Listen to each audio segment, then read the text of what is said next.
CEO at Troy Regional Medical Center, spoke yesterday, and he says, don't get lulled into false sense of security. It's still out there, and we still have got to be obedient to to what it takes to fight this terrible virus that's killed now in the state of Alabama. Gosh, Rice, already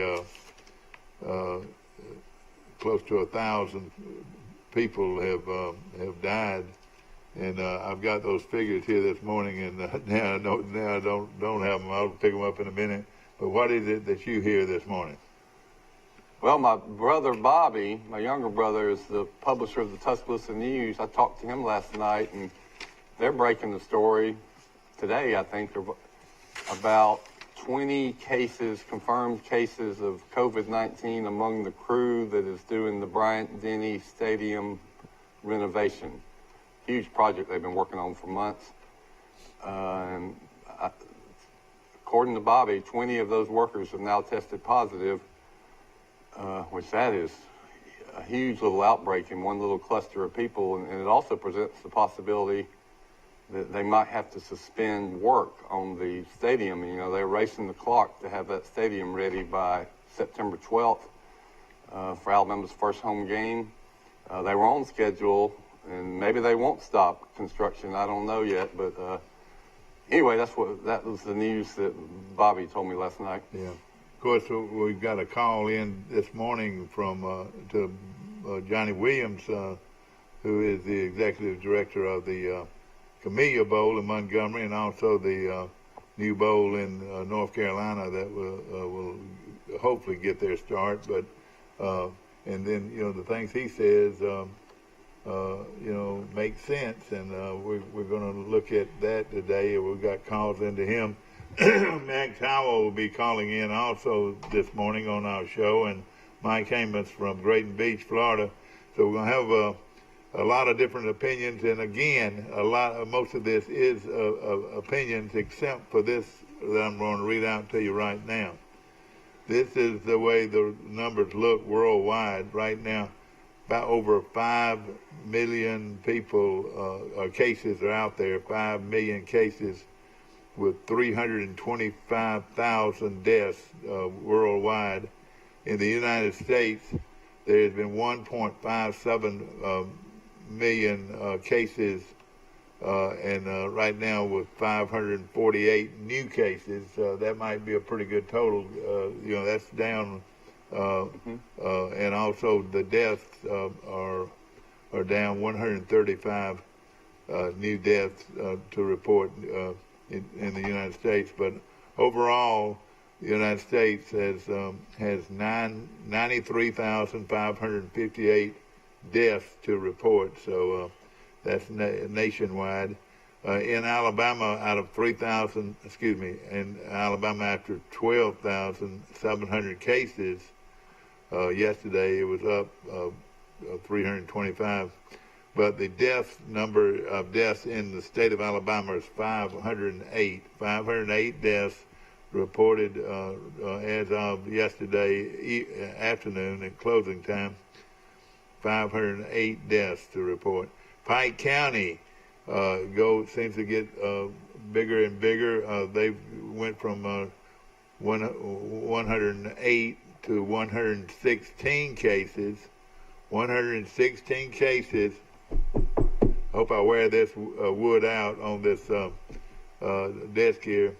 116 cases reported in Pike County, and no deaths, thank goodness. Bullock County reports 58 cases and 1 death. And Crenshaw County reports 53 cases and 3 deaths. So that's eye-opening. 3 deaths in little Crenshaw County. Yeah. I wonder if they had a little outbreak in the nursing home or something. Well, every place you report, and I was in the grocery store yesterday, and thank goodness I had my mask on, because it was, where we were lined up to pay, there was quite a few people there.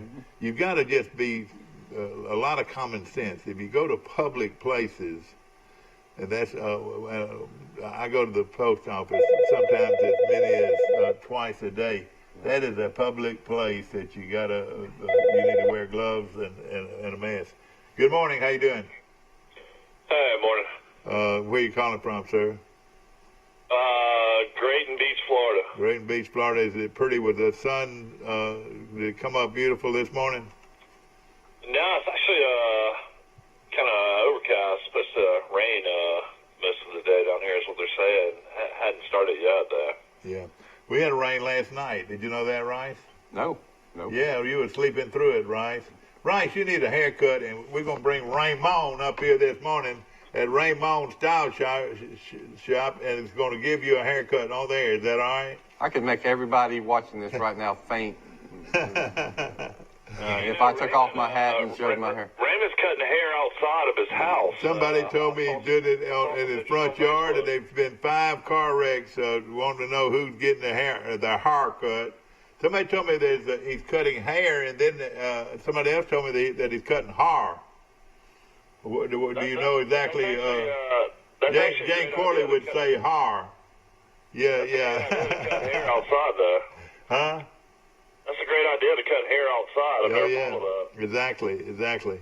You know, Mike, this is still serious business. We've got calls in today with Max Howell and also Johnny Williams, and you know, they say they're going to have a meeting on the 22nd of the SEC 2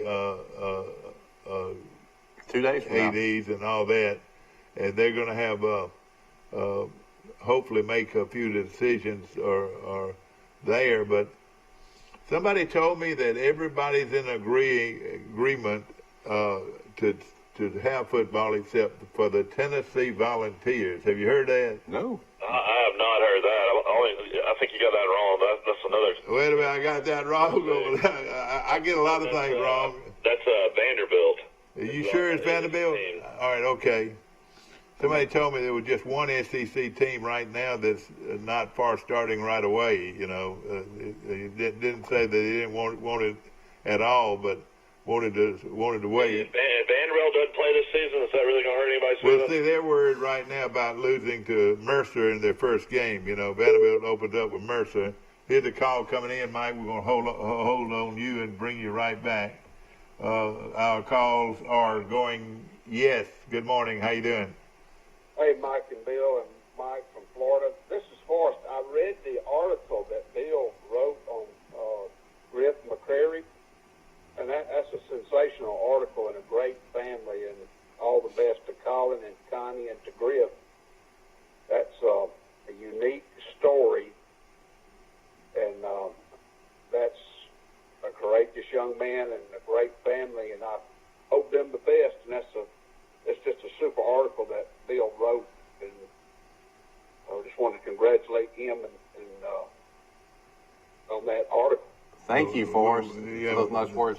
Thank you, Forrest. Forrest, always remember, life's just like a box of chocolates. You don't know which one you're going to get. Stay on the line, my friend. We're going to bring Mike Amos in and stay on the line. I'll tell you how that story happened. Griff is one of the best junior golfer ever to come from Troy. I mean, his potential is unlimited. I think he has the game to one day make a living playing golf. And he's battled severe Tourette syndrome and ADHD and OCD all his life. And he got a scholarship to Wallace College in Hansonville, Alabama. And so he's going to make this big transition from Troy to junior college.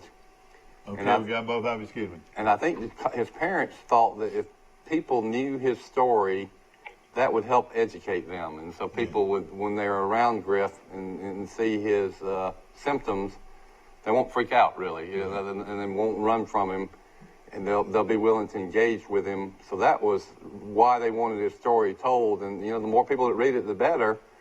And because of Mike Amos, probably, they approached me and said, Bill, you want to tell the story? I think Mike recommended me to Colin, and I said, yes, of course. It's a great story. But the good news is that the first magazine we presented it to was Golf Magazine, the premier golf magazine in the world. And darn if they didn't immediately say, yes, we want to run this story. And it's at golf.com this morning. And Dan Smith, the great Dan Smith took the pictures, and they ran about 7 of Dan's pictures in that story. Hopefully sometime this morning we will be able to run some of that. So that is now published, is that right? Yeah, I read it on Facebook just before I go. Okay, and as far as you can go to my Facebook page. I've linked to it, and I bet a lot of people will be sharing it. I hope they do. Yeah, Forrest, we appreciate you calling. I want you to stay on with us. We've got several guests coming on this morning, and of course, still the question mark is we better take this thing. Headlines of the Troy paper says we better take this thing seriously.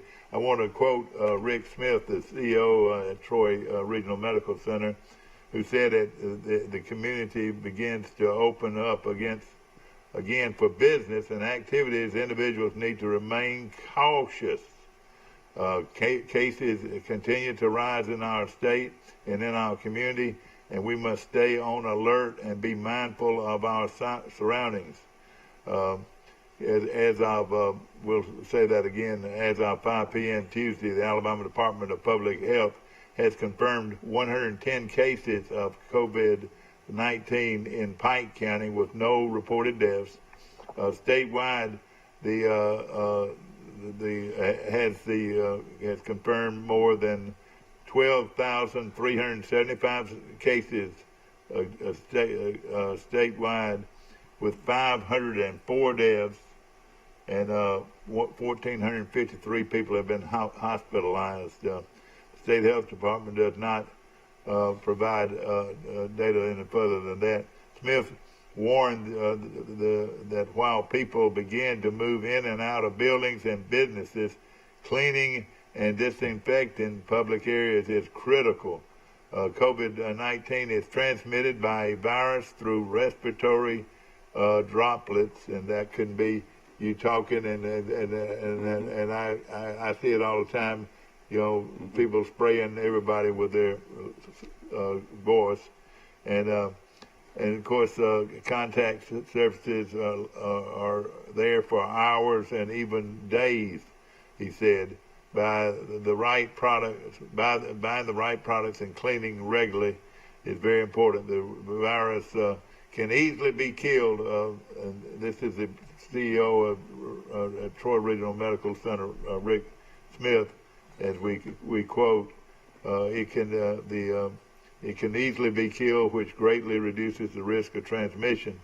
He offered the following steps to ensure workplaces remain clean and disinfected. Identify high-touch surfaces like door handles and post office boxes and whatever. Kitchen cabinets. Wear gloves and also wear a mask when you're going to these public places. And seating, door handles, light switches. Light switches, you take that for granted. You do it with your thumb and you transmit it. That's very important. Phones, buttons, elevator buttons, and of course, all of this can be spread easily if we don't prepare. Can it be spread by kissing your sweetheart? Oh boy, hey, no kissing and no hugging, and no kissing.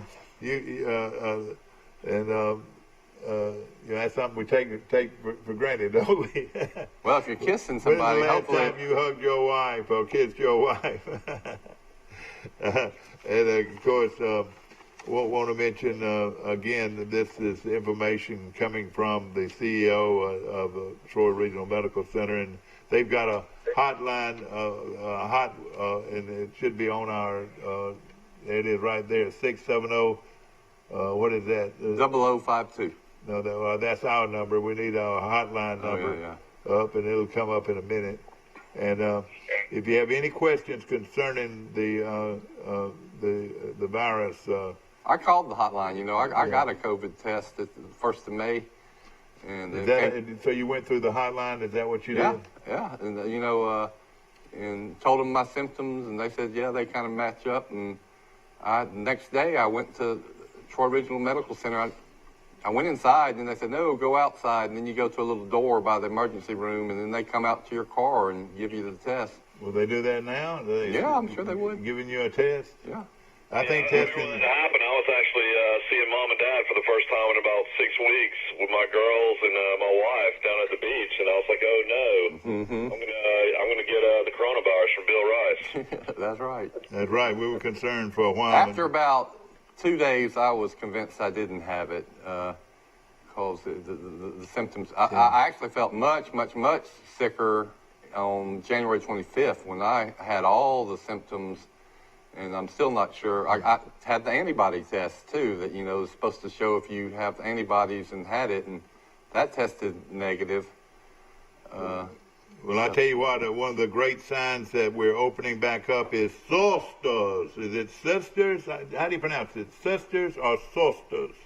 Well, Sisters has their hot dogs, and the granddaughter, Emily Bryan, the prettiest little girl in town, is shown here in the messenger eating one of those world famous Pat's at Sisters foot long chili You might have dog. to bring me a hot dog down because I'm a hot dog expert from living in Birmingham for so many years. She so many different hot dog she looks places. good. Well, I'm gonna tell you, then she has a great hot dog, but there's a couple of good hot dogs out there. One of them is and of course,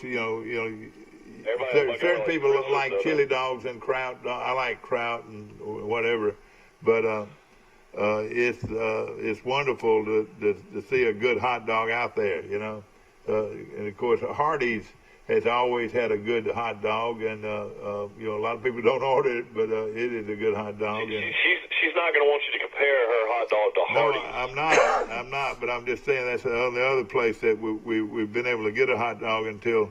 Well, of What course, about Dairy Queen? Dairy Queen's had foot-long chili dogs for years, hasn't it? Dairy Queen is another good place for a hot dog. But right now, the top place in town is Sisters Restaurant, and they're open at 10:30 this morning for plate lunches, and you can order plate lunches, or you can come in and eat if you. We talked yesterday. Mike, just like he's prone to do, he just picked up the phone and called Sisters and talked to Pat. We had a great visit for 15 minutes. Exactly right. If Pat and Geraldine, either one of them are listening this morning, we'd love to hear from you. And of course, the Sisters Restaurant is open. You can Except come. for on the weekend. Yeah. And she explained why that's the case. That's right. No Sunday buffet or food. Because they can't have a buffet. They won't allow them to do a buffet. And she says the only way she can serve the numbers of people they have on Sundays is through a buffet. Yeah. So they're shut down on Saturday and Sunday, and they're open Monday through Friday. They've never been open on Saturday. Yeah, I know they never have been open on Saturday, but it is wonderful food. Seafood buffet. The greatest thing Sisters ever did is when they had the veggie nights, their vegetable buffet, like on a Thursday night. I remember that was one of my favorite things of all time. Emily Bryan was caught by the messenger eating that wonderful foot-long chili dog with all the trimmings in memory and honor of her great-grandmother who once slopped ketchup, mustard, and chili sauce all over her, all over her dress, and also being one of the her grandmother Pat Rogers, who is our wonderful Pat at Sisters. She is famous for her delicious hot dogs, but of course you can order from the menu. Certain meats. They're meat and 3 or meat and 4, That's whatever right. you want. And you can go in and eat as long as you stay apart from at least 6 foot. She said their occupancy has gone from they could seat 200 people at one time, but now they can just seat 100 at one time. Yeah, and which if you get there early enough, it's fine. What? We got great news down here in Walton County. The rental ban has been lifted, so it's going to be absolute chaos down here Memorial Day weekend. So now condominiums can rent. That has been looking to rent a house or condo down there now can. So I told my wife I was going to make one last run to the grocery store maybe today because you won't be able to get in one down here. It'll be so packed. you're exactly right. And of course, it is going to be beautiful weather from what I gather. Not necessarily up here, but down there. Raining the most of the rest of the week. Really? But I think Friday and Saturday are supposed to be pretty nice. I need to get you to give us a weather report every morning. Let me ask you this, Mike. Do you have any idea what an average rental, if you rent a house or condo down there is? Memorial Day weekend, if you rent it for a week, would be around $10,000 probably. Well, I'm not renting. Yeah, that's 4th of July or Memorial Day, special days like that. Yeah, I mean, we used to, I know, rent on, different properties we've owned over the years, and I know Memorial Day and July 4th, if you rent it for the week, I mean, you would average close to 800, 900 a day. But there could be as many as 20 or 25 people staying in that house, and if it's 5 or 6 families, you divide it up and you pay for it that way. And well, just think about all the revenue that these people that own properties and they depend on the renting have lost in these last 2.5 months. You're exactly right. No question about it. It's a situation that, so many people have been, doing it off the books, and there's so many cars from Georgia and Tennessee and Texas, and a part of the ban, though, Louisiana is still not allowed in Florida. So the governor came out and said Louisiana and New York State and New Jersey and some of the higher hit areas, that those people from those states are still not welcome in Florida. All right, now what do they stop them and tell them to go back, or what do they do? Well, they have the, on I-10, they're pulling people over and checking tags. They've been doing that for at least a month and a half. If they are, you're right. I saw a New York tag. They're pulling them over to, the way stations and checking tags, making sure they're not coming into Florida to stay. Yeah. Well, that's sad. How do things look now in New Orleans, Louisiana, in that area? I think New Orleans is still hit pretty hard, but the rest of the state's doing pretty good. Yeah. And we don't. All those people will just go to Orange Beach and Gulf Shores. They have not been banned in the state of Alabama. Yeah. I read in doing my research on my COVID couple I found in Sylacauga that had it in December, both of them, and they tested positive for antibodies. I found this article from an emergency room doctor in New Orleans when New Orleans was being hit really hard at the end of March. And he listed all the symptoms and all the things they were seeing. It was really a striking report, and it went viral. But the thing I took away from this is just about everything he said that he was finding in New Orleans, that couple in Sylacauga had. The people go in, they don't have any oxygen in their blood. That's called hypoxia. This doctor said that people were coming into the emergency room with 75% oxygen levels. This man in Sylacauga, his oxygen reading, if you can believe it, when he got into the hospital was 70%. The doctor told him, "You're supposed to be dead. I don't know how you're talking to me here." But for most people, Mike, they get mild cases. Many people don't even know they have it. But these people that get the severe cases, it's bad news.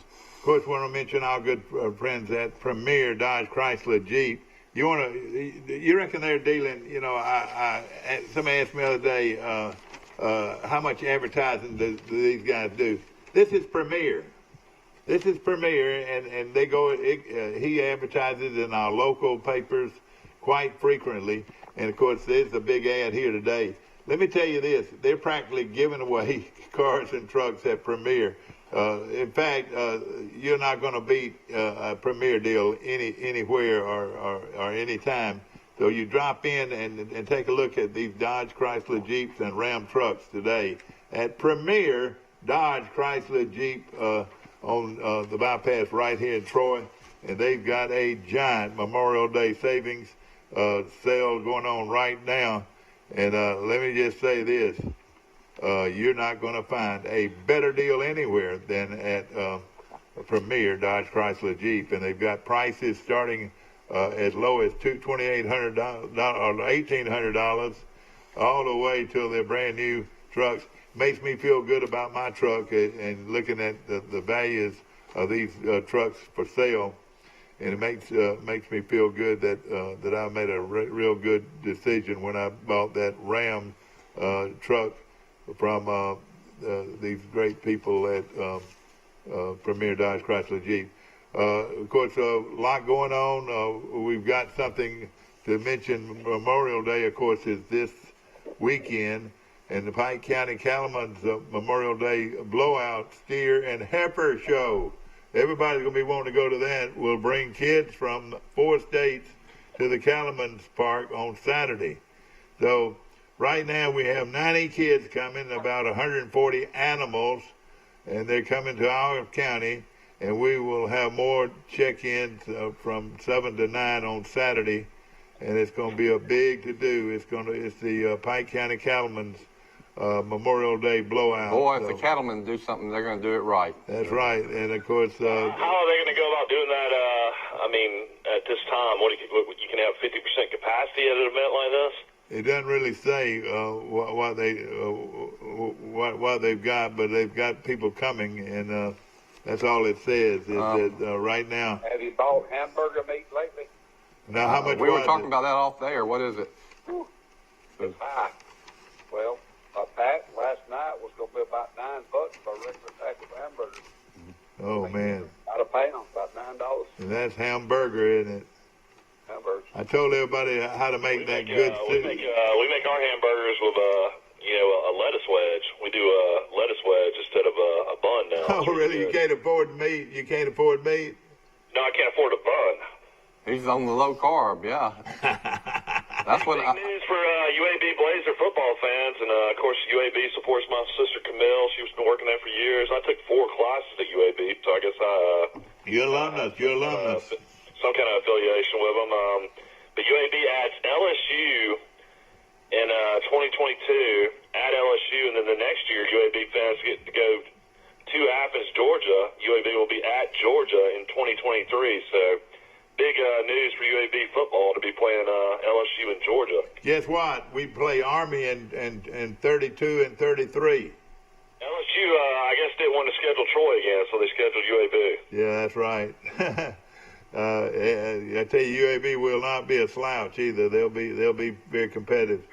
Of course, Troy's got some new games on their schedule. We mentioned yesterday Army is coming to town. I want to say 23 and 24. Is that it? 2022 Army will be in Troy. Excuse me, 20 what? 2022. Oh, yeah. All right, 3 seasons from now. All right, two seasons from now. And, So the sophomores that are playing this year will be seniors. And then the next year we go to Army, and then about 8 years later they're going to play Army again, home and home. So that was a big win, big I addition. got to go. Y'all have a good day. Well, we'd love to have you. Come in tomorrow morning for us if you can. Yeah, well, I'll be getting in touch with you. I'll let you know. Max is probably about to call in. Yeah, I don't know about that, but he was welcome to be on the line. Want to mention Troy's also got a couple of games with Florida A&M coming up in the next season, I think. They play Florida A&M as one of their home games. Of course, you know what that does. But the last time we played them, they didn't bring the band. If they don't bring the band, tell them don't come. Yeah. Because I mean, that's what they're featured by one of the most magnificent marching bands in the country, the Rattler Band. They from might Florida be the A&M. most famous marching band in the That's country. right. They've probably been on TV more than anybody, you know. And but you know, hey, don't come if you don't bring your band. That's another thing. You know, we're worried about football and football teams and fans. How about the poor old band members? Troy's got 400. What are they going to do? They're going to test before every game? How are they going to do it? That's a great question, Mike. Yeah, I mean, that's right. That involves more people than the football players. I'll tell you what I've heard is that the bands are going to have to cut their numbers quite a bit.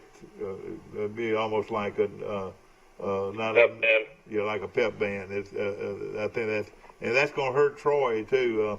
A lot of students probably will not come to school if they can't march in the band.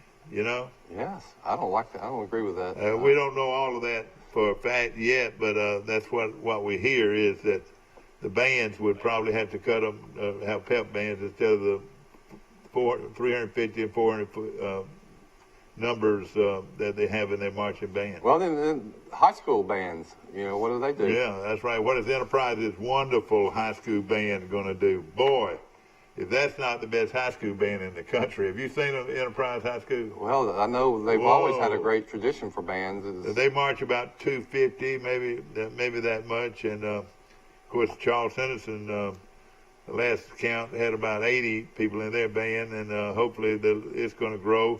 But with the situation the way it is, are you going to practice all summer to not be able to play on the field, Mm-hmm. Yeah, they're normally going to band camps over the summer. Exactly. Of course, a lot of camps.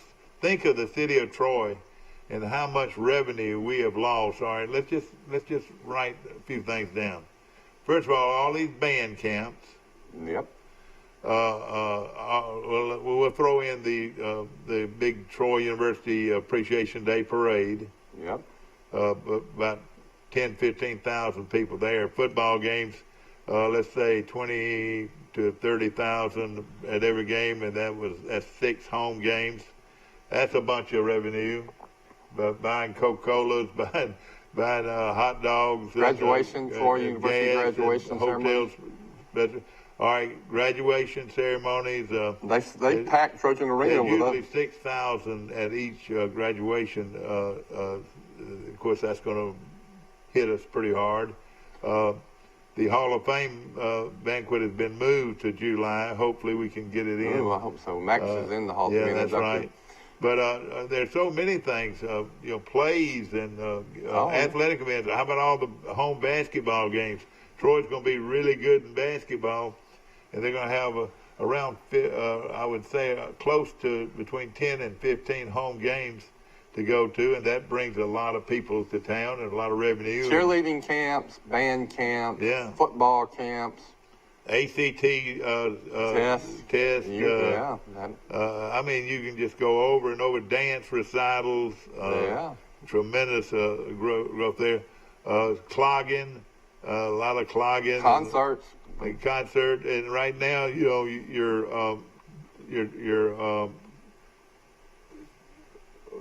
Brundage events. The Peanut Butter Festival. The Peanut Butter Festival. But we piddle around theater. They said they put them in there pretty tight. I don't know if they'll have those kind of requirements or not, but that's a big event in the spring and in the fall, in the spring and in the fall and in the spring. That's a wonderful weekend. Well, it could be the AISA Triple Header State Championship in Troy. Exactly right. How about softball tournaments? How about 45 high school girls softball teams coming to Troy for tournaments, and 45 teams, and you figure 20 people per team. That alone is almost 1,000 people right there alone. That don't mention the mamas, the daddies, and the cousins, and the aunts, and the uncles, and the adult softball brothers and the sisters. Adult softball pretty big too? Yeah, it's pretty big, but these high school softball tournaments are huge. And of course, you got baseball, high school baseball, and basketball, and it's just worlds and worlds of events that make Troy's tax base huge. Well, then you multiply. I guarantee you, I'd put Troy's tax base up against Enterprise, and Enterprise has probably got 6,000 to 8,000 more people in Troy because Troy has so many events coming to town. But you look at Enterprise and those places, all these military functions and so forth. Let's go to our phones. Good morning. You're on Today in L.A. How you doing? Mike, it's Max. How you this morning? Max Howell, my good friend from Fulton, Mississippi, is on the line. Hold on one second, Max. Going to bring Mike and the rest of the guys on right here. It's very easy to do now, and we appreciate Max Howell calling. How you doing this morning? Doing very well, Mike. Very well. Well, let me ask you the most important call today has been, when are we going to start college football and high school football? Do you think we'll have it, Max? Mike, they've already started up here. Coaches are already meeting. I lived June 1st. June 1st. Yeah, and I just read the junior colleges are going to actually start classes August 3rd in Mississippi this year and finish that first semester before Thanksgiving. So the bills are turning. It's going to happen. Yeah. It's not how it's going to happen, I think. Yeah. But the liabilities, though, it seems like everybody be afraid of that, Max. So, you put, 20,000 fans in a game. Some of them are going to test positive. Excuse me. I don't think that is the question right now, Mike. The question really is, will the teams be ready to play? Not if they. Yeah. All right. Now, a lot of people say though you got to have students in class before you can have football. Is that true? Yeah, that's true. And the campuses are going to open up. Troy's already said that now. They're going to open their classes for the second semester of third school. God, as much as you don't want this to happen, football's going to take place. So you can either sit it on Wait a minute. or not. Hey, son, if you don't think I don't want football to happen, The way you talk, you fell out of the wrong tree. I don't think you want to go to games. Yeah. Well, maybe we can find you a tree somewhere. He'll be there with his mask on. Well, hey, let me tell you this. I'll be there before you will. I'll tell you that right now. But at the same time, I'm not going to put my life on the line though if I go there. But Mike, you put your life on the line when you get in the car every day. Yeah, well, that's right. That's right. When I put my first leg in my pants, I'm probably I don't know where the other leg's going. I'm just saying, and a lot of this stuff is the media is. I kind of make notes on the report. They never give you the numbers of the recoveries ever.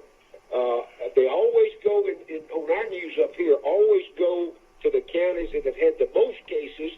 Never talk about the counties that have had the least cases. It's all negative. Everything we get. How's Fulton? What are the counts there? Have they had many deaths? We've had about 10, but 9 of the 10 have been people over 80 years old in a nursing home. We've only had one 40-year-old, and he had heart trouble and was a diabetic. Yeah. All right, Max. Now, Bill Rice is sitting here, and Bill's done a study, Max, and I want you to answer this yourself. You were sick back, in November or December? When were you sick? December. All right, you were sick. What was your symptoms? That was mine was they classified mine dehydration and exhaustion. Mine was extreme diarrhea, no vomiting and no temperature, and no accelerated blood pressure. What about shortness of breath or cough or? No, none of that. Okay. Yeah, I just knew that you were sick. Rice was sick. They actually classified it as Morvel virus. Yeah, that's what the doctor classified. That's what was on my record. People don't realize, you take New York, and of course their population and their numbers are just gigantic and everything. But New York had a lot of heart disease and a lot of kidney disease and a lot of other medical problems to go with the virus. And the vast majority of those people too are over 80 years old. They also had people traveling from the Wuhan province back to New York City. Yeah, I know it. That's what they had a lot of issues with. They had a lot of people that before they shut down the airports. I'm going to tell y'all the headline of my preliminary investigation. It's a hypothesis. It's not proven that this virus was circulating widely in December, maybe November. There's growing evidence this is the case. Well, the first case in Wuhan, China, was in December, late December, I think. So let me ask you a question.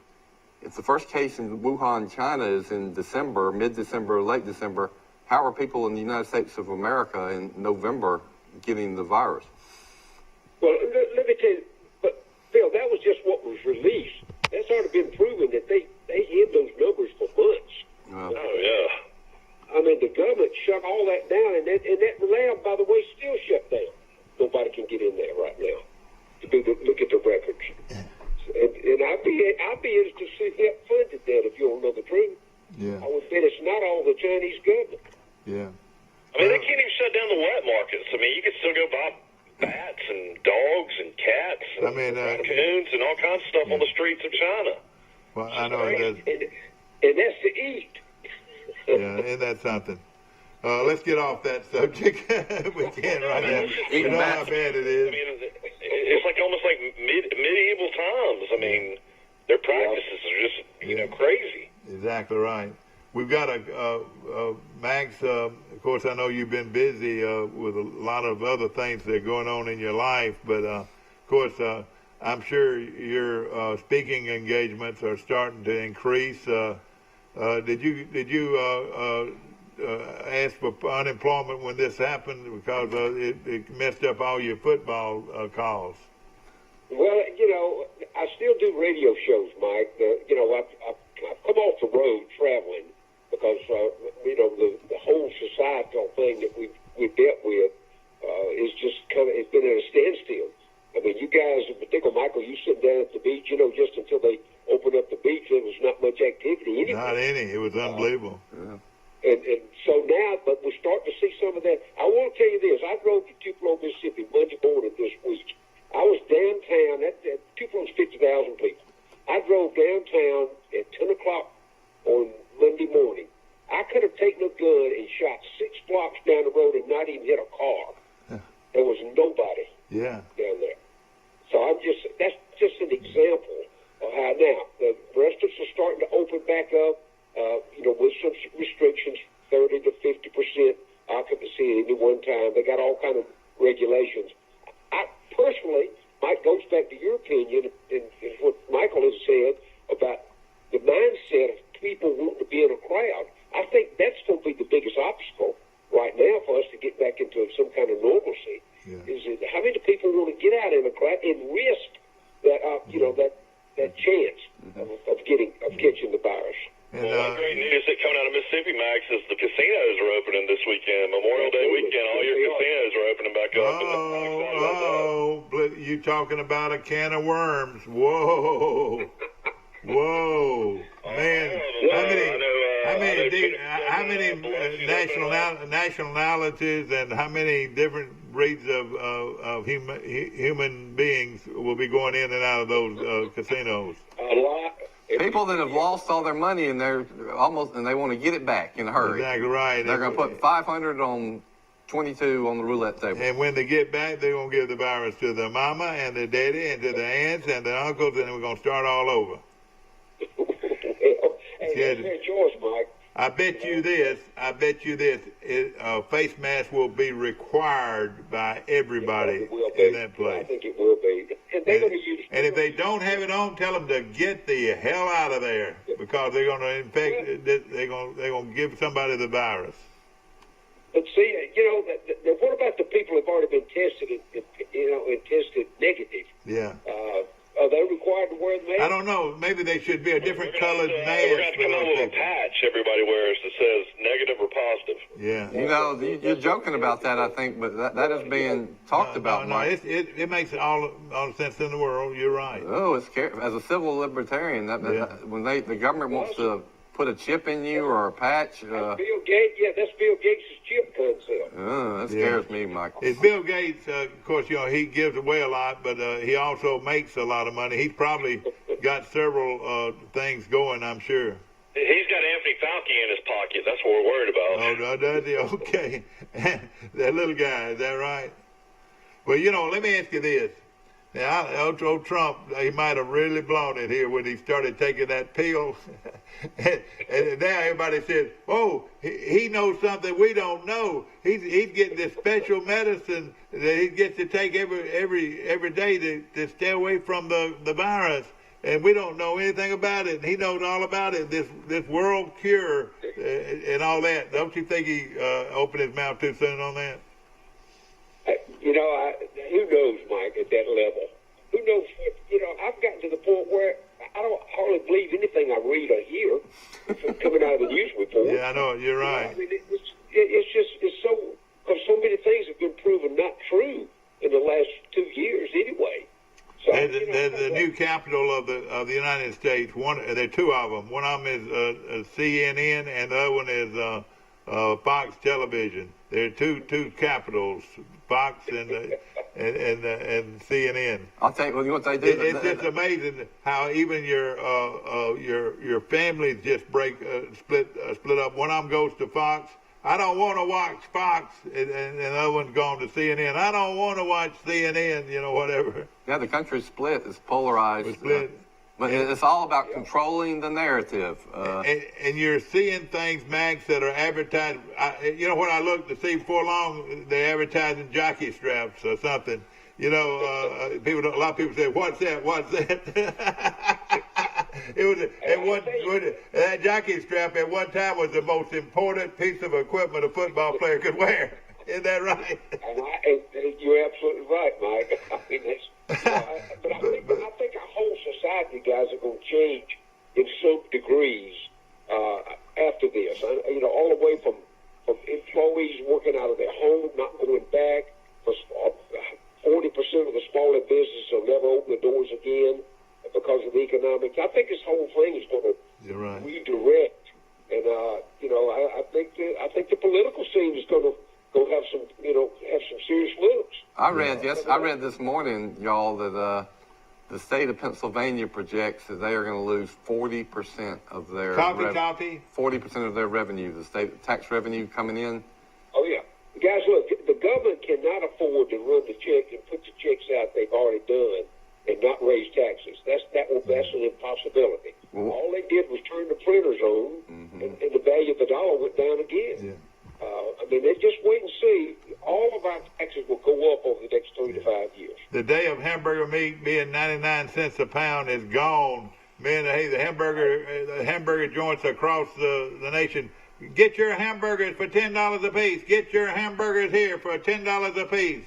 You know what I say? And if you get French fries, it's $2.50 more. I say buy silver and buy gold right now. That's right. I'm telling you guys, I got a good friend up there just opened a meat market, stood very, very well, a very young guy. I stopped by his office at least once a week and just chat with him a little bit. The cheapest, basically on sirloin and ribeye steaks he's got this morning, $15.95 a pound. Oh, boy. And it's unreal. This show is brought to you by Bite. What's unreal to me is bacon prices. Every store you go to, bacon's like $7.50. Oh boy, bacon. If you see a sale on these things, I hate to tell this, but you better grab a lot of them because you might not get them again. Well, we're joking about it, but if you got this, every time I go to the grocery store once a week, I spend $250 at least. Every time I go to the grocery store. My boy, the rich guy, yeah. Well, no, I'm just saying that's for the week. You better stick it in a hole somewhere and make sure you got some cash when you need it. That's about like me too, Mike. I went in the other day and they didn't even have grapefruit pond. I was furious. This is Max Howell's next commercial. This show is brought to you by Bike, the jockey strap of the NFL. I'm Max Howell, and I take it from me. The best jockey strap in town is Bike. And everybody needs one. You remember when they? You know what? Some of these face masks sort of remind me of one of those jocks. I remember about 15 or 20 years ago how shocked I was when they started showing bra commercials on TV. Oh yeah, and bra and panty commercials on all the newspapers and all the magazines they get. Why are they doing that? I said, well, someone with a 4-year-old and an 8-year-old child, oh, God. You cannot let your children watch TV at most shows today. Well, let me tell you this: my daughter will not allow. Stockings in the '70s in a commercial. Oh yeah, that's right, he was. What now? Joe Namath was wearing stockings in a commercial. Oh yeah, no question about it. But I tell you what, though, if you notice, you're seeing. Like Payday candy bars. I love Payday, but I never seen them advertised nationally. I mean, you're seeing more products nationally, advertised nationally, than you've ever seen before. Yeah, have you noticed that? I think what the corporate world's doing in the media, they're trying to grip every dollar they can, Mike. Yeah, exactly. How many of the I know up here, as bad as the automobile market is, most all the automobile dealerships here pull back on their advertising. Yeah. It used to be one right after another. There's 3 or 4 up here that have multiple lots all across North Mississippi. They've just about abandoned. They've gone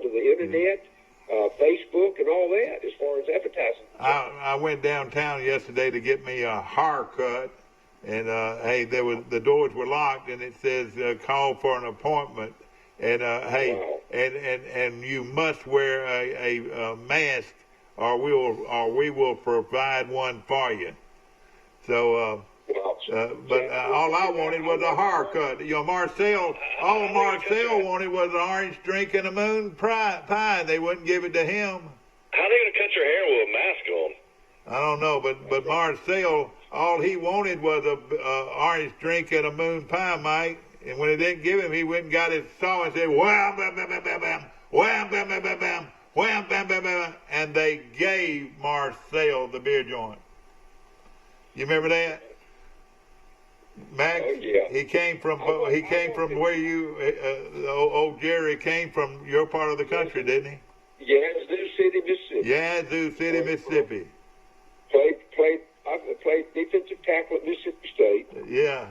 Got a degree and was one of the top salesmen for Mississippi Chemical for years as a fertilizer salesman.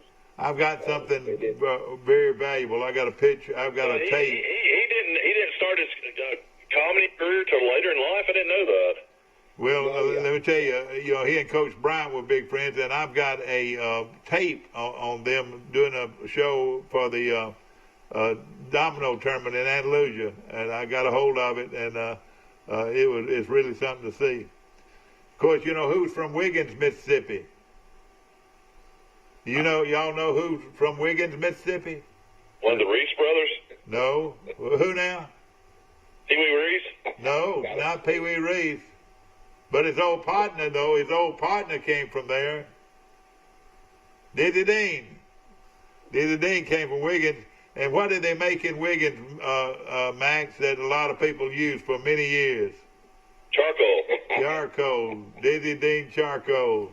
I wonder if they're going to cancel or postpone the World Domino Championships in Andalusia. Probably will. I don't know. Will Matthews will know that information. Will Matthews, ladies and gentlemen, is one of the premier domino players in the country. And we're yet to hear from him this morning. We're waiting to hear from Johnny Williams this morning, Max.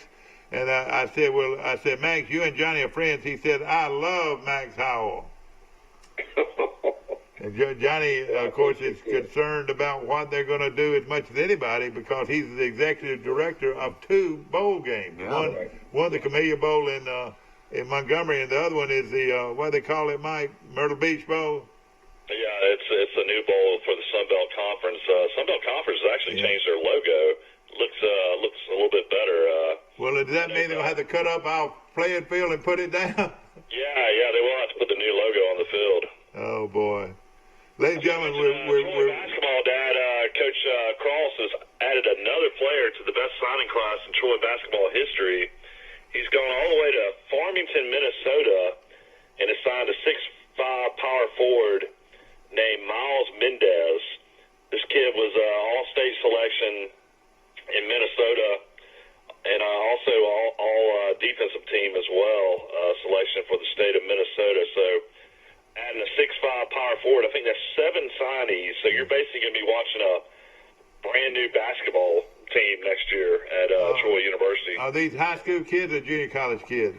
It's a high school kid. Oh boy, that is wonderful. I've never known Troy to go into Minnesota and get a basketball player. Pretty interesting. You know, they're trying to sell football tickets, but I believe they could sell out basketball tickets right now with the players they've got coming in here. They've got 3 of the best players in the state of Alabama they've signed, and now they've got a kid out of Minnesota, and they signed 3 kids out of junior college in Texas. So this is an unbelievable class. I would think, you know, I mentioned this on the show, and you're right, ladies and gentlemen. I know it all. Mike Amos don't know it. It's my opinion, and I've got a format to speak my opinion. I've said all along, I think they need to wait till January 1st to start college football. That's plenty of time to get ready for that to happen. And then, of course, have that until through March. All your playoffs, happen in March, and then when March comes, you start your basketball and your baseball together. You know, you put them sort of Would you together. still play bowl games? That's right. Well, you would have the bowl games maybe in late March and whatever, and that would give you plenty of time to get your season in, and. That's just one of my ideas of all this. But I'll tell you what, they're going to. How they going to run the athletic department from August to January? I don't know. You're right. I got to take out lines of credit from their bank. Unless they make it mandatory. They're already furloughing a lot of coaches' staffs already. You don't want that to happen. I'll tell you what they could do, especially these big schools. They could have a lottery. Have a lottery for for 50,000 fans. Only 50,000 fans can go to the game. They'll have a lottery, and whoever and that lottery will whoever puts up the most money will get the most tickets. The people ain't gonna spend money now. But if they think for football, if they have a lottery, but I think what's going to happen is the same thing that happens at our airports every day. You're gonna walk through a line, and you're gonna walk to this thing, and he's going to check you out completely. They either the buzzer goes off or they'll wave you through. Yeah, I think that's reasonable. I'll be honest with you. Exactly. I think that they're looking for so many different options, though, guys, to do that. And of course, the first one's got to be a starting date for kids on campus and practicing and get the team ready to play, and then the schedule. And what about some of the smaller programs? Are they going to survive for scheduling? There's a bunch of things that hadn't been answered yet, and I think between now and the end of June, we'll have most of those things answered. Max, I'm going to try to pick up Johnny Williams right here. I'll put you on hold. The SEC can afford to do all these things too. They have the money. They can. Oh yeah, boy, that $45 million that each team got in the SEC just on television rights is just mind-boggling. But again, Max, correct me if I'm wrong, ESPN calls the shots in college football, don't you think? Well, for games, yeah, for timing on games, you do. Yeah. But it's going to be hard for them to call the shots if certain teams shut down. Yeah. There's no, they're going to have to wait to get the parameters about the games themselves being played. Yeah. And then they can certainly plug them in. Yeah. As far as the schedule. Johnny Williams works for ESPN. He's the executive director of the Camellia Bowl and also this Myrtle Beach Bowl, this new bowl coming up. And we've got a call coming in from him in just a few moments. We're going to take a short break, Max. Y'all hold on, and we'll be right back. At the Piggly Wiggly, we proudly support our local farmers and bring you the best they have to offer, all at cost plus 10%. When you shop local, you reinvest in your community. Remember, buy local, shop local. Piggly Wiggly, local since forever.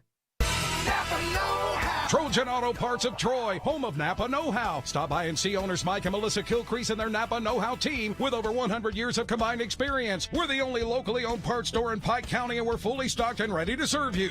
We pride ourselves on being your go-to parts store, not only for the simple items, but we specialize in those hard-to-find items as well. Trojan Auto Parts, the right part at the right price at the right time. Napa, a name you've trusted here in Troy since 1945. Know-how, Napa Know-how. Have you seen an increase in your insurance premiums or significant change in your insurance coverage? Let Sandbeck Insurance offer you a better plan to suit your business or personal needs. Sandbeck Insurance offers many lines of insurance, whether it's home, farm, or auto insurance, work comp, business, or health and life policies. Sandbeck is here for you. Call or visit our Troy, Enterprise, or Andalusia office today. Sandbeck. My show, if you will, at 334-670-005. Years. And now we've approached a year at the all-new Bill Jackson Ford. But don't take our word for it. We feel our customers express it the best. I would recommend Bill Jackson to friends and family. Environment was just friendly. It's a short drive from anywhere. A personal touch, a high level of trust. Whether it's checking and savings accounts, personal or business loans, or our local friendly service. That's what Troy Bank and Trust customers expect. But now we offer more. Free identity theft protection for our new and existing customers, protecting your family's time, money, and good name from identity theft. Because protecting your identity is now a big part of our identity. At the Piggly Wiggly, we proudly support our local farmers and bring you the best they have to offer, all at cost plus 10%. When you shop local, you reinvest in your community. Remember, buy local, shop local. Piggly Wiggly, local since forever. We've been doing business the right way for 31 years, and now we've approached a year at the all-new Bill Jackson Ford. But don't take our word for it. We feel our customers express it the best. I would recommend Bill Jackson to friends and family. Environment was just friendly. It's a short drive from anywhere. Is that right? Who is it? I'm here. All right, Mac. Johnny, you on? I'm here. Okay, back to our show, ladies and gentlemen. And you know what? I don't know if anybody's got two better people to talk about football and the possibilities of what might happen, whether we're going to have football, Bill Rice, or we're not going to have football. I got Max Howell on the line, one of the top football analysts in the country, and Johnny Williams, my dear friend, former Troy athletic director, former assistant athletic director at Alabama, and is the CEO of the Camellia Bowl in Montgomery and the new Myrtle Beach Bowl in Myrtle Beach, South Carolina. Johnny, welcome to our show. Good morning, Mike. And I got your buddy Max Howell on the phone, Johnny. Hey, Max, Johnny, how you this morning? I'm doing great. Good to hear from you. Well, you know what? All right. Do you think who's got any better guess to answer these questions? Are we going to have college football? Oh, yeah, Johnny. Johnny, what's going to happen? What's going on right now? Well, I think you're going to see a conglomerate of a lot of different things happen. It's going to be left up to the local communities and local schools and the conferences around the countries to work together to establish what the protocol is going to be for their seasons. And I think we're probably a month or two away from probably a little over a month and a half away from some of the major conferences making their final decisions. I know they put a lot of plans together. It's just so much unknown out there, but I think you will see college football, but it will be augmenting from what we have seen in the past. It will not be consistent around the country. I think you have some areas that are not going to allow large gatherings and sports, so it's probably one rule of thumb to look at if the school is able to open up and have students on campus in regular classroom instruction of some sort. Those schools will probably be able to have athletics.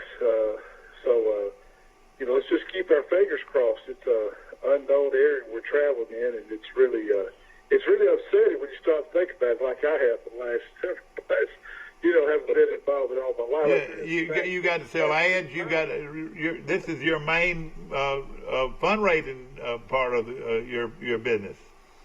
Oh, look, sports, especially college football, generates billions of dollars to our economy throughout the country, especially the southeastern part of this country. I mean, it's just, you look at football from the little league all the way through high schools, and then colleges at the professional level, how much money it generates just from the social interaction we have. And you throw in the marching bands and the bands too, Yeah. So, I'm currently trying to put a plan together for our bowl and anticipating where we're headed as far as how we keep our fans social distancing.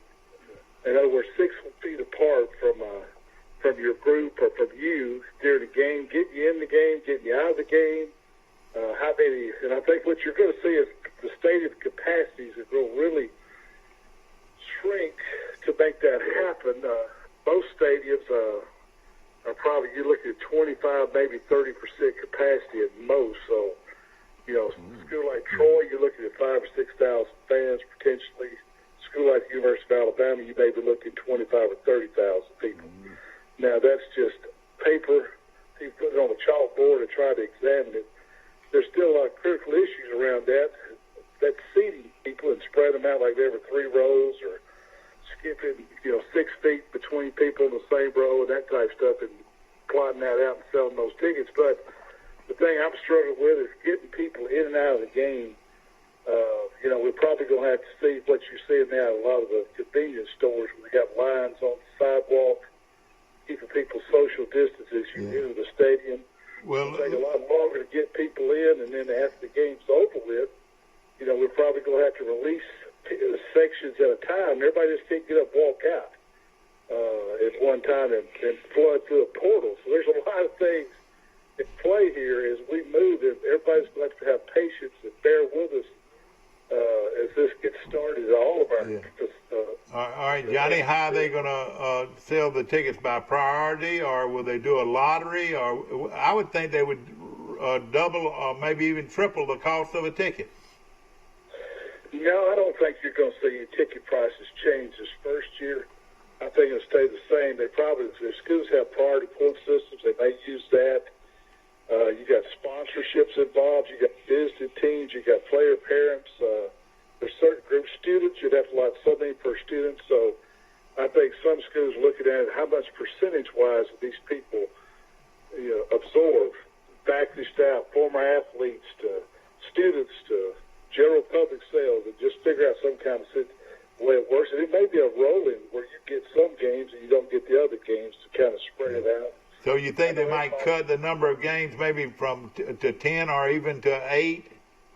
Yeah, there are a lot of conferences around the country that are thinking, because the conferences are going to have to decide what their conference is going to do. And most of them are saying, if we've got 12 teams in our conference and 10 of them are ready to go, we're going to play with 10 teams. But some of them have even talked about just playing amongst themselves and not playing any, out-of-conference games.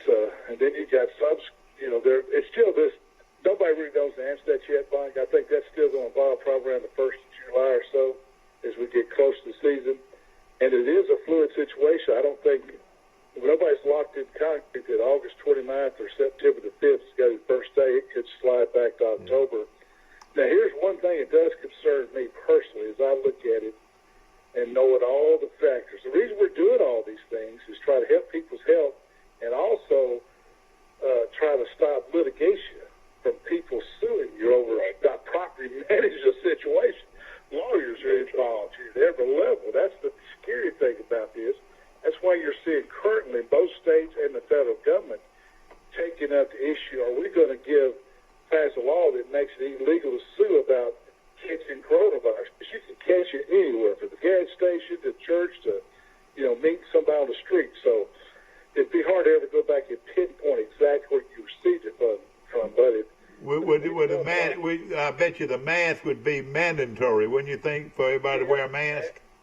Masks will be mandatory, and probably you're probably going to see too, especially the larger crowds, people checking your temperature before you're allowed to enter. That's what they're going to at the airports. A lot of offices are doing that for their employees. I know Mercedes, I think, is doing that here in Alabama. But here's another scenario that concerns me too. I think colleges are moving and trying to find a scenario to bring fans to the game.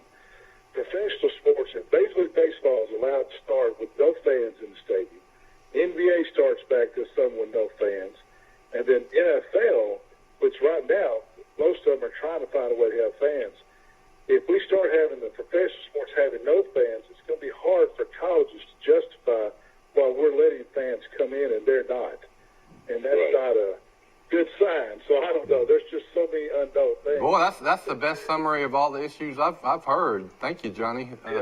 Well, and of course, Max is sitting there, and of course, Max, Ole Miss is one of those teams that gets started on September the 5th. They're going to play their game in Houston. How would they do that? First come, first serve, or what? That's already, they're looking at that very closely, how that's going to be arranged. I think Alabama and Southern Cal ought to be canceled in their opener. I think what Alabama's talking to TCU or somebody else out there now. And Johnny hit it right on the head, and I don't think any of us doubt that the teams won't be ready to play, but it's the crowd. And don't forget, you got NASCAR around this Sunday going to run tonight with nobody in the stands again. Exactly. So And I could see a bunch of tailgaters out there on wide screen televisions watching the game. Well, you're talking about Ole Miss in the Grove now. That's their growing point. Yeah, I know it. Yeah. Yeah. No question about it. And then your talk shows and your food books and so forth. Johnny, you've done this, how do you sell tickets when you don't even know, season tickets, or when you don't even know if you're going to have a season? Well, I'll give you an example. University of Alabama has already sold all their tickets. Have they really? Oh yeah, they've probably got just very few left. They do that just for their season ticket sales, tickets left for students, everything. Now they're looking at a scenario. Those tickets will have to be refunded if you don't get access. But they also have their donation that has to be given. Tide Pride, most universities do that. Have a donation. Oh yeah. To come, they go give you. So priority will prevail here, won't it? Yeah, but here's the key thing. I think I'm trying to tell people I talk to. We've got to figure a way to move on and live with this virus because, we're I know a lot of people sitting around waiting on a vaccine. We may be a year, 6 months, 2 years, or 10 years from getting a vaccine. And we may never get one. There has never been a vaccine developed for a coronavirus. And there's been a lot of attacks worldwide from the corona strain of flu. So this is something we're going to have to learn to live with. And it's not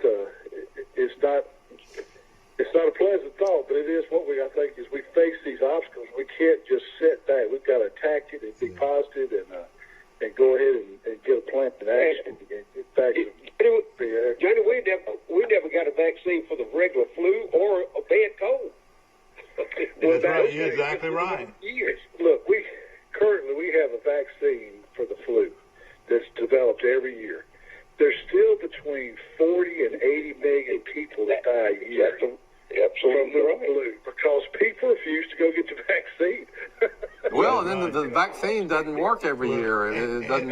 And I'm going to tell you this: even the president of the United States said, it hurt. We're talking about the vaccine that it hurt. 5 million people said, I'm not going to do it. If the president says it hurts, I'm not going to get it done. It's the nasal swab, he said. The nasal swab. Yeah. Have they got a better method now than the nasal swab? No. All right. Did you? I had the nasal swab. All right, did it hurt you? It tickled. Well, what do they do? They stick a little Q-tip all the way to the back of your nose. Do they really? You kind of gag and blink, but it's not too bad. Yeah. I'd like to get a test. I think everybody ought to have the test. Max, we lost former Troy and Johnny, I know, a very good friend of yours, track coach, and you would have thought he was in great physical condition, but we lost him this past week. I saw that. Yeah, Bob Lambert. Bob Lambert. Been for 10 years. Great guy, great American. Well, the great he was at one time the 5th best javelin thrower in the world at one time. Yep, that's correct. Yeah, I remember that. Very athletic. Like I said, he's full retired. I think colonel out of the Air Force. Max, of course, Max is in good shape. You work out all the time and everything, but you have to still be conscious of the fact that you're over 80 years old, and you gotta be careful, don't you? I do. I am, and I don't go many places where the crowds of two or more gather together. I stay away from them. So, and people that don't wear a mask to the courthouse and to the post office and gloves are just foolish. I mean, that's a public place where thousands of people touch those facilities every day. Let me ask Johnny a question. You proposed a possible scenario where you might have stadiums 25 or 30% full. How much of can a lot of these athletic departments' budgets withstand that revenue loss, or will they make enough from the TV rights to stay a going concern? Well, I think you're going to see definitely the reason I came up with that number 25% or 30%. If you had to social distance the stadium capacity, you're losing all that area around a person. You got 6 million all the way around them, so that's why you're going. Yeah. That's not the max capacity. Now, you're already seeing across this country tremendous cutbacks. South Carolina University announced yesterday they're cutting their coaches' salaries by 10%. Now, Will Muschamp makes $4.2 million. He just took a $420,000 pay cut yesterday. And now Central Michigan announced yesterday they're dropping their men's track program. The Bowling Green dropped their baseball. Furman has dropped their baseball. Baseball and their lacrosse program. You're going to see programs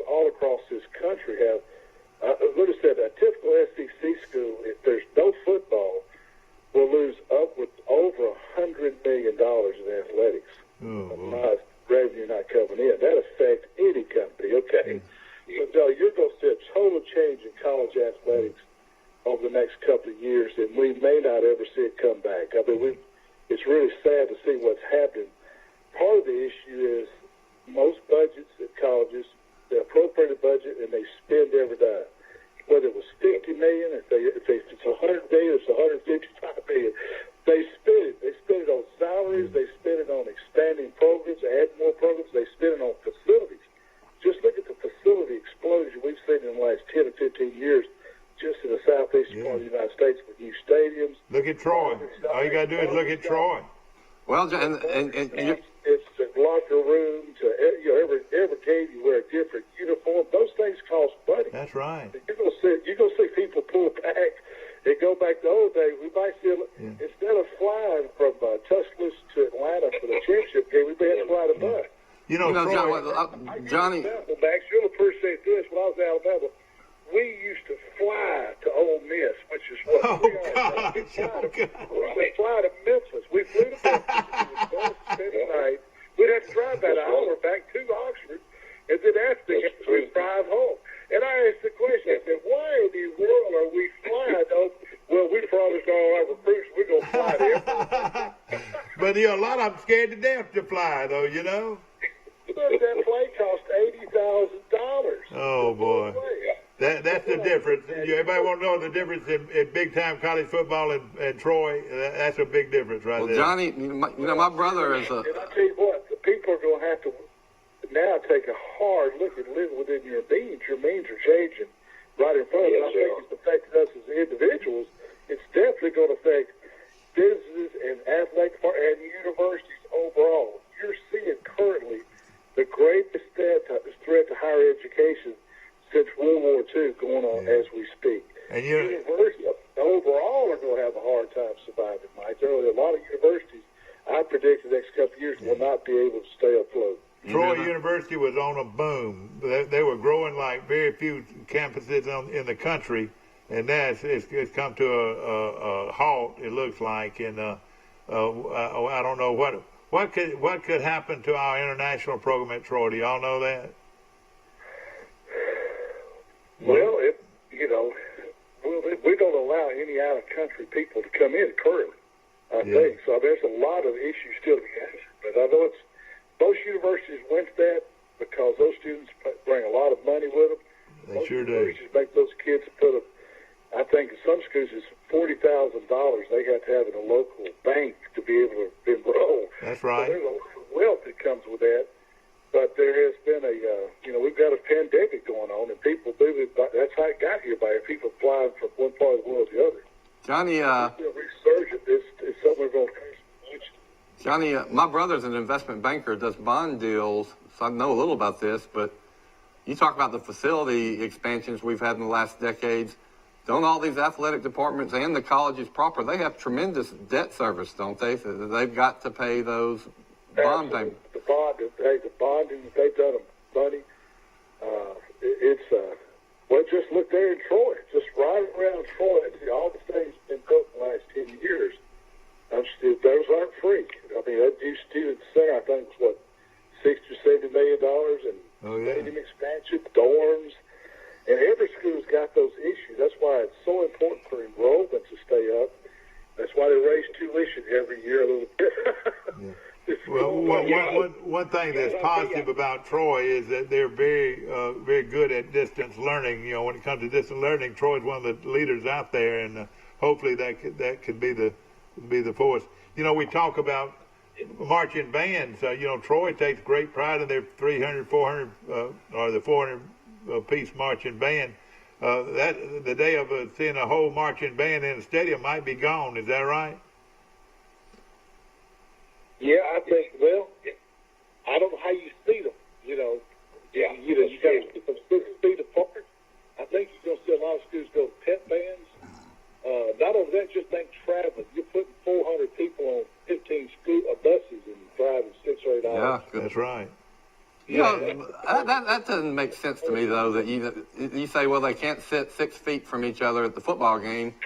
But every one of those kids are within 1 foot of each other the whole week at practice and in class. Yeah. So, I mean, why, when you're right next to somebody the whole week, why for 3 hours can't you be right next to them? Not only is football very important to Troy, but band is very important to Troy. Very few campuses in America has as much emphasis on band programs as Troy does. That's part of the drawback. Let's go back to the scenario we hadn't talked about is testing. You're probably, SEC, I think, is going to vote this week about letting players come back to campus that our student athletes starting June 1st. I think you're going to see that pass. I think part of their proposal is they're going to test those kids in a group of unit, whether it be the coaches, the players, the trainers, managers. Now they're going to test them every day, 1 time a week. Now here's another issue with that. You can do the same thing with the band. But a test, I'm understanding, a test costs somewhere between $80 and $150 each. Oh, no. Right. Now, you start talking about testing someone every day. And Alabama and some SEC schools could afford that. But you start looking at testing every band member, every student athlete, every few days. Oh, boy. That's going to be a tremendous cost to that. You can't do it. I mean, I can just do the math in my head. There's nobody that could afford that. And let me just say another thing that we're not thinking about is getting the fans in and out of the stadium. I could see lines 150, 200 yards long just to get in the stadium because they got to go through all these tests before you get in the stadium. Well, that's why you got to shrink the capacity, and you also probably would have. What we're looking at doing, the Camellia Bowl is having a 3-hour window to bring people in. In other words, you'd be allowed to enter in a 30-minute window, so you'd stagger people by a time on their tickets. You wouldn't let everybody be able to show up one time. I got you. It's amazing. The whole key to all of this, though, is finding a shot that we can take. A vaccine. Oh, no. We can get a vaccine in the next few months or year. That would be the key to all this. But Johnny's right. Everybody assumes we're going to get this vaccine, but there's never been a vaccine for a coronavirus. Now, every lab around the world is trying, and every company within this is trying to develop one, because I saw where if you're the company that develops one, it's worth $1 trillion to you. Are you serious? Are you serious? Worldwide, $1 trillion. Oh, gosh. You mean if they come up with oh, man. You're talking about hitting the lottery now. That'd be hitting the lottery. Well, you're talking about a vaccine that every person in the world would get. Troy's science department has just found, wouldn't that be something? Oh, man. Well, unless you're in a communist country where you wouldn't make anything, just take it away from you. What is the medicine that once probably once a year I would take the, what is the medicine for the flu or for the what do we call it? The flu shot, the flu vaccine? No, you get the crud. You know, for years I've always called my doctor and said I need what do you call it? Steroid shot? Not steroid, but what antibiotics? No, what do they call it for the crud? Well, you might remember, guys, you'll remember this 50 or 60 years ago. I remember when I was a child, we all had to go to the local high school and take a sugar cube to vaccinate for polio. Y'all remember that when they gave everybody polio? Yeah, that's right. I don't remember. The whole world got that. So we're going to see that again at some point, hopefully, over this coronavirus, when we're lining people up to give a cube of sugar or a shot or some type of vaccine. You know, they brought this up, not too long ago about this, that you took for the crud is the same thing that they were fighting the virus with, you know. But I forgot what they call it. Johnny has made about 15 points here about all the scenarios and the things that are being considered about playing football that I haven't heard. And I mean, just the logistics involved and the uncertainty is mind-boggling. And the consequences, I mean, Johnny's talking about football programs losing $100 million, but he's talking about entire universities maybe shutting down in the future. Athletic teams that have already been canceled. We're just touching the tip of the iceberg of what the consequences of this are. Yeah, I don't know what the percentages are, but most every kid on campus has got some kind of grant or some kind of loan or something that it helps them with their cost. Do you think that'll come in handy for them or what? You talking about borrowed money? No. Pell Grants, probably Pell Grants and some of the student people loans. on grants. I would say 75 to 80% of the kids that go to Troy are on some type of grant. Yeah, and really what those are is marketing dollars the university uses to bring elite students to campus. They waive tuition, give them scholarships. But, at some point, that's real dollars you've lost, too. So that's why, there's only so much that you can do. It's like if you own a paint store, you got the best paint in town, you go give the first 5 people in some free paint. But that's why you got to start charging that paint, you know what I mean? Max, what do you... Here's the bigger issue, too, about this, too, guys, is the online is not the same value as real education in classroom. The major universities, Tier 1s, don't believe that that's a quality education online.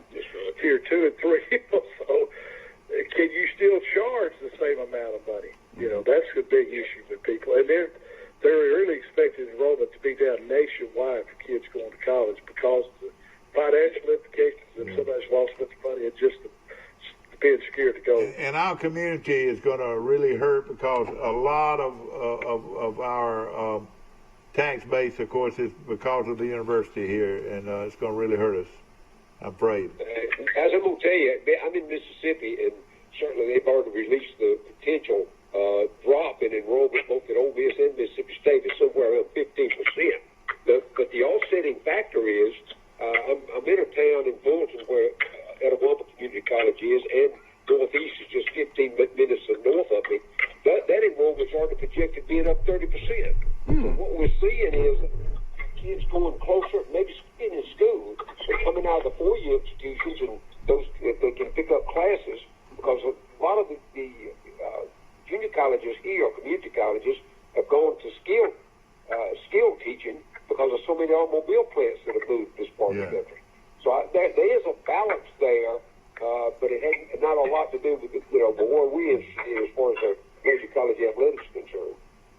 Johnny, you added a lot to this show today, and of course, Max always. I feel like I got 2 of the best people in this country to talk football today, and I know it means an awful lot to you trying to put together a bowl game with your sponsors because it's no way to know.